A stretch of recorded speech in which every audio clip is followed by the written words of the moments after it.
இன்னைக்கு திடீர்னு நம்ம அண்ணாமலை அவர்கள் ஒரு வீடியோ ஒன்று அவர் வெளியிட்டிருக்காரு.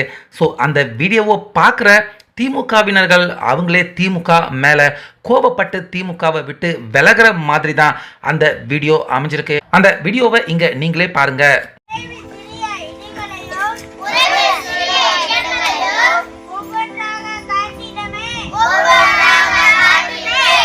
தமிழகத்தில் வசதி வாய்ப்புள்ளோருக்கு உயர்தரமான கல்வியும் ஏழை எளியோருக்கு தரமற்ற கல்வியும் தான் தலைவிதி என நிர்ணயிக்கப்பட்டுள்ளது. கல்வியில் சமத்துவம் என்பது வெறும் வார்த்தையாக மட்டும் உள்ளது. தற்போதைய தேவை கல்விக் கொள்கையில் ஒரு புரட்சி. சமமான கல்வியை அனைத்து தரப்பு மாணவர்களுக்கும் பெற்றுத் தருவதே நாங்கள் இன்று ஏற்கும் தலைமை சபதமாகும். வாருங்கள் முடித்து காண்போம். என்னென்னமோ வச்சுக்கிறாங்க. ஆனா பாமர மக்கள் படிக்கிற பள்ளிக்கூடத்துல எல்லாம் அந்த மாதிரி நாங்க அதை தான் கொண்டு வரோம். அவங்க இஷ்டத்துக்கு பண்ணி இந்த மாணவர்களை முட்டாளாக்கி உட்கார வச்சிருவாங்க. இதுதான் உண்மை.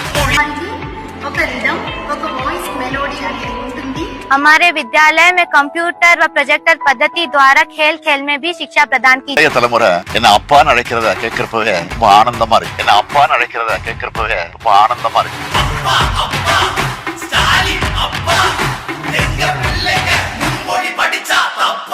My son is also a citizen of Singapore. பையன் யூகே போயிருக்கான், படிக்கிறதுக்காக போயிருக்கான். 7ஆம் வகுப்பு வரும்பொழுது அவர் என்ன சொன்னாருன்னா, அவர் யூனிக் லாங்குவேஜ் நான் ட்ரை பண்ணி பார்க்கட்டுமா, சரி ட்ரை பண்ணி பாருன்னு சொல்லும்போது பிரெஞ்சு தான் உங்க லாங்குவேஜா? ஆமா தான் தமிழ் கிடையாது. நான் தமிழ் எடுக்கல. கற்றது கைமணாலும் கல்லாத உலகுலகின மாதிரி எவ்வளவுமே தெரிஞ்சுக்கிறது நல்லது. எனக்கு வந்து 3 languages பெட்டர் அப்படின்னு தோணுது.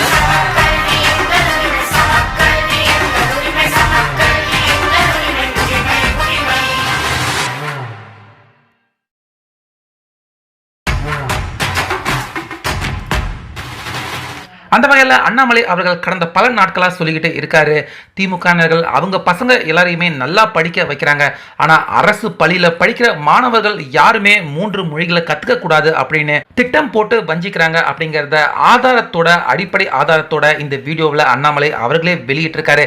ஸோ இந்த வீடியோ தற்போது காட்டு தீ போல பயங்கரமாக வைரல் ஆகிக்கிட்டு வருது. இதை பற்றி உங்கள் கருத்து என்ன அப்படிங்கிறத நம்ம கமெண்ட்ஸில் சொல்லுங்கள்.